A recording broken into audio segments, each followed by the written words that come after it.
사무엘상 1장입니다.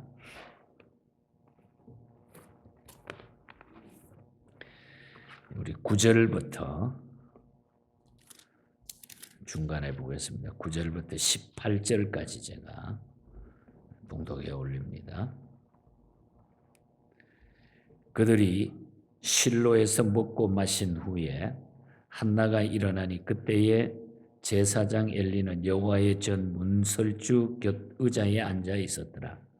한나가 마음이 괴로워서 여호와께 기도하고 통곡하며 서원하여 이르되 만군의 여호와여, 만일 주의 여종의 고통을 돌보시고 나를 기억하사 주의 여종을 잊지 아니하시고 주의 여종에게 아들을 주시면 내가 그의 평생의 그를 여호와께 드리고 삭도를 그 머리에 대지 아니하겠나이다.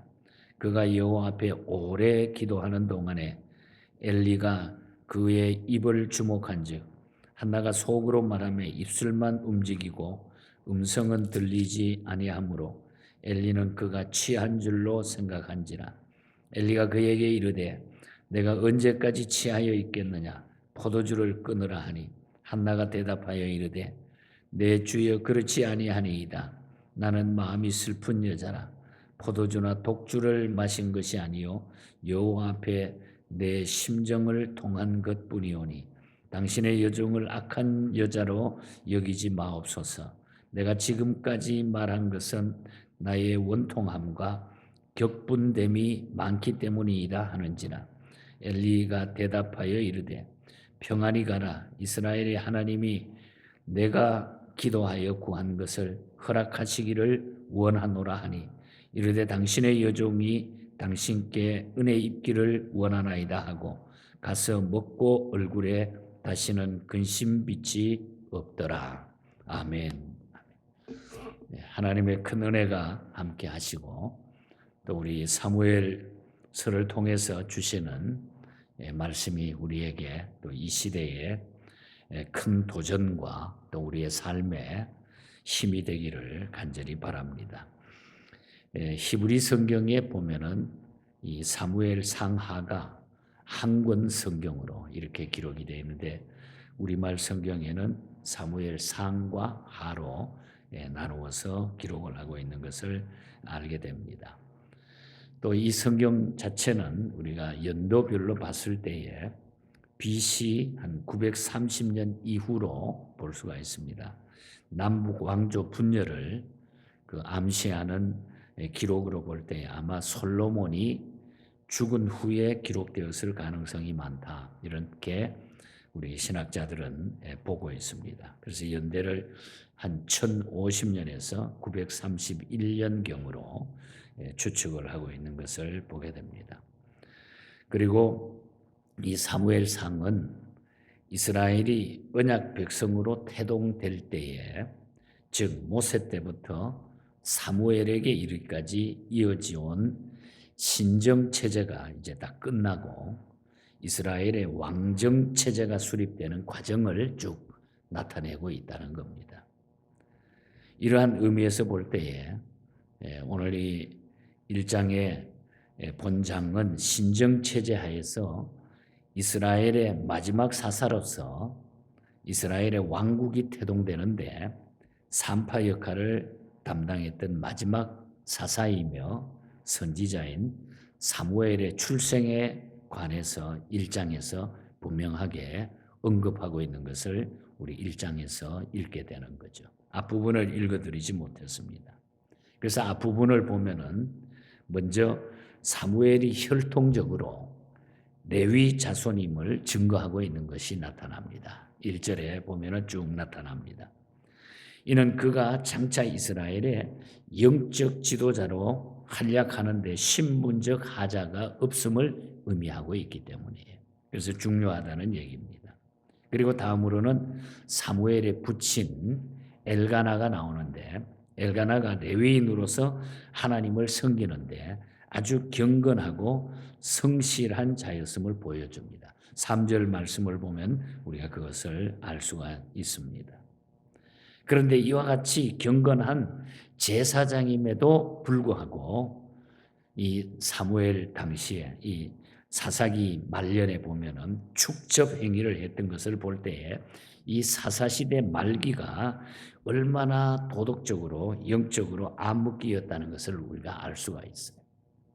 그로 인해 가지고 이 엘가나의 가정은 가정 불화를 결국은 겪게 되는 얘기가 4절에서 8절에 나타납니다. 그 이유는 한나는 자식이 없었는데 첫 불인나는 아들을 낳은 것을 기회로 해가지고 이 한나를 괴롭히기 시작을 합니다. 6절 말씀에 보면은 여호와께서 그에게 임신하지 못하게 하심으로 그의 적수인 불인나가 그를 심히 격분하게 하여 괴롭게 하더라. 여기 보면 적수라 그러죠. 적수. 첩을 두고 있으니까 두 여자가 그냥 경쟁을 했는데 이 한나는 적수 같은 이 분인나에게 그냥 너무너무 괴로움을 당했다는 거예요. 아이를 낳지 못했기 때문에. 그러나 한편 우리가 이 말씀을 깊이 보면은 여호와께서 그에게 임신하지 못하게 하심으로 하나님의 뜻이 있었다는 거죠. 한나를 통해서 이 이스라엘의 놀라운 구속의 줄기를 이어가는 이 모습이 또한 여기에 나타난다는. 그래서 한나는 이런 불행 중에 축복을 다시 이 불행을 축복으로 바꾸는 이 하나님의 역사를 이 한나라고 하는 여성이 만들어 나가는 겁니다. 그것이 오늘 1장의 중요한 내용이에요. 그래서 오늘 1장의 말씀은 우리 한나의 서원 기도라고 하는 이 문제로 이 1장의 말씀을 우리가 한번 교훈받기를 원합니다. 한나는 이런 괴로울 때에 어떻게 이 괴로움을 이겨나갔느냐? 기도했다고 하는 거죠. 그래서 10절 말씀에 보니까 한나가 마음이 괴로워서 여호와께 기도하고 통곡하며, 마음이 괴로울 때에 대부분의 세상의 사람들은 뭐 화를 내거나 또 예수 안 믿는 사람은 술을 먹거나 뭐 푸념을 해가지고 그것을 해소하려고 하죠. 그래서 요즘 문화가 그렇잖아요. 드라마에 같은 모든 문화, 힘든 일, 괴로운 일 생기면 그냥 소주병 앞에 놓고 그냥 여자고 남자고 가리지 않고 마시고 앉아있는 모습이 그저 우리가 늘 보는 일상의 생활입니다. 하지만 한나는 이 괴로움을 그런 방법으로 처리하지 않았다는 거죠. 그는 하나님 성전에 나가서 통곡하며 기도했다. 통곡하며 기도했다. 간절한 기도는 반드시 응답이 된다고 하는 그런 결론이 나오는 거예요.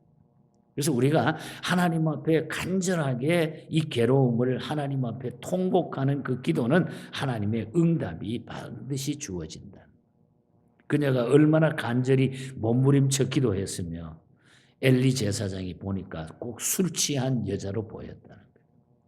술 취한 여자로 보았을 정도로 그는 사람을 의식하지 않고 오직 하나님 앞에서만 간절히 기도했던 것입니다. 우리 예수님께서도 그런 말씀을 하셨습니다. 사람을 의식했던 바리새인의 기도보다는 하나님만을 의식하면서 하나님 앞에 기도하는 세리의 기도를 기뻐했고 그 기도에 응답해 주셨어요. 누가복음 18장에 나오는 거예요. 하나님께서 그 세리의 기도를 들으셨다고 했어요. 그래서 이 한나는 자기의 이 괴로운 고통, 이 어려움을 다르게 풀지 아니하고 하나님 앞에 나가서 괴로워서 여호와께 기도하고 통곡했다. 힘들고 괴로울 때 기도하는 자세가 중요하다는 얘기죠.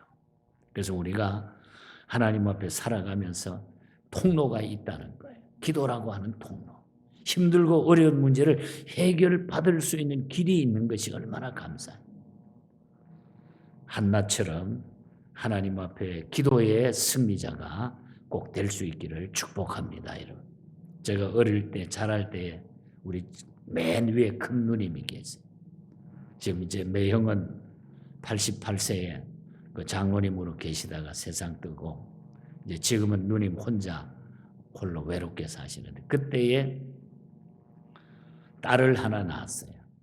딸로서는 두 번째 딸인데 막 매형하고 누나 그러더라고요. 그래도 딸은 기도 많이 하는 딸이 돼야 되는데 그러면서 한나라고 두 번째 딸을 이름을 짓더라고요. 한나. 그래서 제가 한나가 그렇게 훌륭한 아이다. 잊질 않아요. 그래서 저도 요즘 기도할 때 우리 콜이 손녀가 하나 생겼는데 하나님 한나처럼 에스더처럼 이 시대에 좀 멋진 여자아이가 되게 해달라고 그런 기도를 가끔 합니다. 여러분이 한나는 정말 하나님 앞에 자기의 고통의 문제, 어려운 문제를 하나님 앞에 그대로 그 괴로움을 내려놓은 녀석. 그러니까 하나님이 거기에 대한 응답을 주셨다는 거죠. 힘들고 괴로울 때 이런 평범한 기도의 자세로 살아가는 저와 여러분이 되시기를 축복합니다. 그러면 다 길이 열리게 돼 있다. 그리고 이 한나는 11절에 보면은 서원하여 기도했다고 하는 특별한 일이 나와요. 서원했다. 너무 힘드니까. 하나님께서 주시는 어떤 자비를 얻고자 한다고 하면은 우리는 우리의 심령을 바쳐가지고 기쁜 마음으로 하나님을 섬겨야 돼요. 그래서 어떤 때는 정말 하나님, 나는 하나님이 너무 좋아요. 정말 주님 잘 섬기고 싶어요. 내가 너무 힘든데 이 문제 해결하면 내가 하나님 이렇게 살 겁니다. 한나는 그런 심정으로 자식 때문에 아이 못 낳는 것 때문에 너무 고통을 당하니까 하나님 아들 낳으면 내가 하나님 앞에 잘 기도 바치겠습니다. 그래서 한나는 아들 낳으면 하나님께 바치겠다고 서원 기도를 하게 되죠. 하나님의 자비를 얻으려고 하면은 이렇게 의무를 다하는 심정으로 하나님 앞에 매달리면은 하나님이 주신다는 거죠. 그래서 우리가 혹 하나님 앞에 기도하면서 서원한 것들, 또 우리가 힘든 문제가 있을 때에 하나님이 무엇을 나에게 요구하고 계실까? 이 어려운 가운데 하나님은 나를 통해서 어떤 일을 하기를 원하실까? 우리 하나 깊이 묵상하면서 우리의 심정을 서원하는 그 기도가 대단히 중요하다는 거죠. 그리고 저는 이 한나의 기도 가운데 12절 말씀이 설교를 준비하다가 마음에 확 부딪혔어요. 내가 참 너무 부족하다. 12절에 보면 그가 여호와 앞에 오래 기도하는 동안에 엘리가 그의 입을 주목했다. 오래 기도했다. 여러분, 우리가 기도를 그냥 물론 우리가 바쁠 때에 간단하게 기도도 할 수 있지만 우리가 이 오래 기도했다고 하는 것은 내 모든 삶이 기도의 삶이라는 거예요. 오래 기도했다. 우리가 다른 일에는 몇 시간씩 막 그냥 우리가 부딪히고 사는데 하나님 앞에 나와 기도하는 시간은 5분도 10분도 못한다고 하면 이거 얼마나 부끄러운 일일까. 오래 기도했다. 목회하면서 많이 기도하지 못했던 게 막 가슴이 서려워요. 저려워요. 하나님, 정말 하나님 앞에 기도의 생을 사는 것이 얼마나 행복한 것인가. 이것을 이 말씀 속에 다시 한번 저에게 주신 메시지였습니다. 오래 기도했다. 서원하여 기도했다. 하나님 앞에 오래 기도했다. 여러분, 할 수 있는 한 하나님 앞에 오래 대화할 수 있는 기도의 사람이 되시기를 축복합니다. 하나님하고 얘기 많이 하는 게 최고예요. 그리고 17절에서 18절 사이를 보면은 그녀는 하나님의 종의 축복을 받고 그대로 이룰 것을 믿었다고 하는 얘기죠. 그녀가 기도하는 모습을 본 엘리는 한나를 술 취한 여인으로 간주하고 꾸짖었잖아요. 하지만 이것은 엘리 제사장의 실수였습니다. 한나의 기도는 조용하고 침착했다는 것을 주의 깊게 보아야 돼. 별로 한나가 떠들지 않았다고 그랬는데 이 엘리 제사장 보면 입술만 움직였다 그러는데 술 취한 여인으로 봤다는 거죠. 그러므로 우리는 다른 사람의 경건한 행동을 비난하지 않도록 조심해야 돼. 엘리는 자기 판단의 잘못을 깨닫고 그래서 내가 잘못했구나 생각하고 한나를 그 다음에 축복합니다. 한나를 축복해. 네가 기도한 그대로 되기를 축복한다. 문제는 이 축복을 받은 자의 합당한 자세죠. 한나가 그 축복을 받고 그 이야기를 듣고 나서 어떻게 얘기했느냐. 얼굴에 다시는 근심빛이 없었다. 18절 말씀. 우리가 기도하면은 이런 확신을 갖는 것이 중요하다는 교훈이에요. 18절에 이르되 당신의 여종이 당신께 은혜 입기를 원하나이다 하고 가서 먹고 얼굴에 다시는 근심빛이 없더라. 하나님 기도한 대로 다 이루어진 걸 믿습니다. 하나님 이제는 내가 걱정하지 않겠습니까? 하나님이 주신 줄 내가 믿습니다. 하나님 내가 하나님 앞에 이제는 이 문제가 해결된 줄 믿고 내가 기쁨으로 살겠습니다. 확신하는 이 기도. 한나의 기도가 바로 그 기도였다는 것. 이는 하나님의 종의 축복을 그대로 믿었다는 것. 하나님의 종의 축복을 그대로 믿었다. 믿음으로 얻어지는 자식은 훌륭한 자녀가 되는 경우가 많습니다. 그래서 하나님은 이 약속대로 이 한나에게 사무엘이라고 하는 귀한 아들을 19절과 20절에 보면은 주시는 거죠. 그래서 이 사무엘이 이스라엘의 초대의 놀라운 일들을 감당하게 되죠. 모든 질서를 바로잡게 하고 이스라엘의 역사를 안정시켜 나가는 이런 중요한 인물이 된다는 거죠. 그 다음 장에 우리가 넘어가 보면 기도의 자녀 사무엘하고 엘리 제사장의 두 아들 홈니와 비느하스 두 가정의 자녀들이 비교가 되잖아요. 기도로 나온 자녀, 기도해서 얻은 하나님의 자녀와 기도하지 않는 가정의 자녀들이 나타나고 있다. 그래서 기도의 열매는 풍성하고 좋은 것으로 맺어진다. 이르되 당신의 여종이 당신께 은혜 입기를 원하나이다 하고 가서 먹고 얼굴에 다시는 근심빛이 없더라. 여러분 기도는 기도한 그대로 이루어지는 것입니다. 그리고 그것을 우리가 믿는 믿음이 중요한 거예요. 그래서 저는 오늘 1장 말씀에 한마디로 말씀을 이렇게 종합해 보면은 우리의 삶이 아무리 힘들고 어려워도 우리는 빠져나갈 구멍이 있다는 거예요. 그게 뭐냐? 기도라는 거예요. 기도. 삶이 아무리 어렵고 힘들어도 이것은 우리가 갈 수 있는 통로가 하나 만들어져 있는데 그 통로를 우리가 찾지 못해서 그런다는 거예요. 그게 바로 기도라고 하는 통로라는 거예요.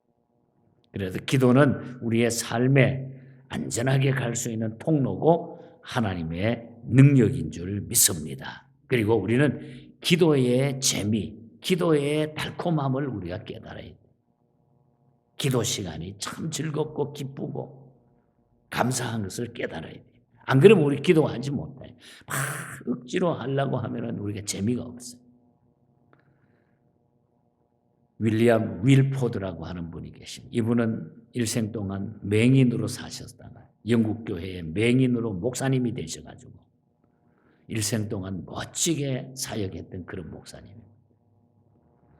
이분은 자기가 맹인이었기 때문에 앞을 못 보고 목회를 하고 목사로 살았기 때문에 많은 기도와 많은 체험과 경험이 있었는데 그래서 그런지 이분은 기도에 대한 책을 서적을 많이 썼어요. 그래서 그는 하나님 앞에 살아가면서 자기가 육신적으로는 깜깜한 삶을 살지만은 자기는 기도함으로 너무나 그 기도 시간이 하나님 앞에 달콤한 시간이었다고 하는 거예요. 그래서 그분이 쓴 책의 가운데 보면 스윗 아워라고 하는 달콤한 시간이라고 하는 그 글이 나오는데 그 글 속에서 바로 482장 찬송가 가사를 만들어서 우리에게 주신 거예요. 기도하는 시간이 나에게 가장 즐겁다. 기도하는 시간이 가장 나에게 귀하다. 내 기도하는 그 시간, 그때가 가장 즐겁다.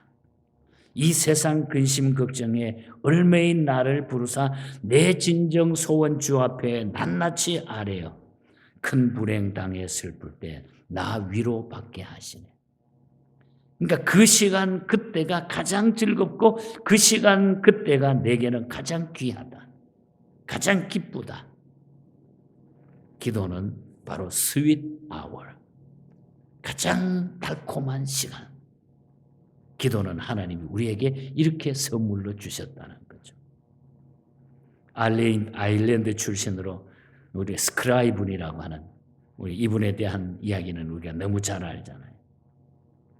자기가 어려움을 당하고 약혼녀가 하루아침에 그냥 물에 빠져서 익사하는 이런 일을 경험하고, 또 자기의 어머니가 병석에서 오랫동안 고생했을 때에 그가 하나님 앞에 기도하면서 그 고통 속에 있는 어머니에게 고국에 보낸 편지 가사 가운데 나중에 병상에서, 이분이 돌아가신 병상에서 발견된 그 시가 우리가 죄짐 맡은 우리 구주라고 하는 이 찬송가 시입니다.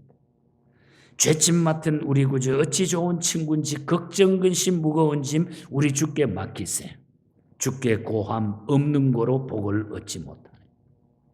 사람들이 어찌하여 아랠 줄을 모를까.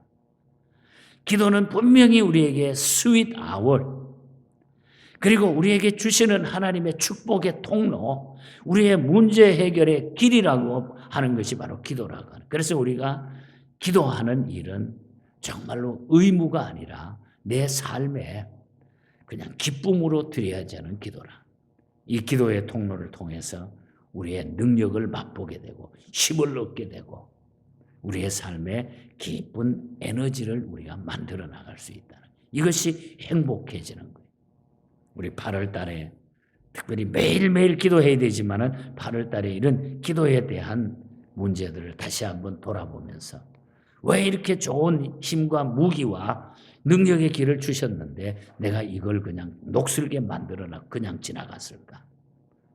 내 자신을 위해서 내려놓고 우리 하나님을 전적으로 의지하는 기도의 능력, 기도의 사람으로 승리할 수 있기를. 죽기까지 기도하라 그랬어요. 죽도록 죽을 만큼 기도하라고 하는, 기도가 중요하니까. 그런 내용들을 생각하면서 우리 기도의 승리자들이 모두가 되기를 주님 이름으로 간절히 축복합니다. 하나님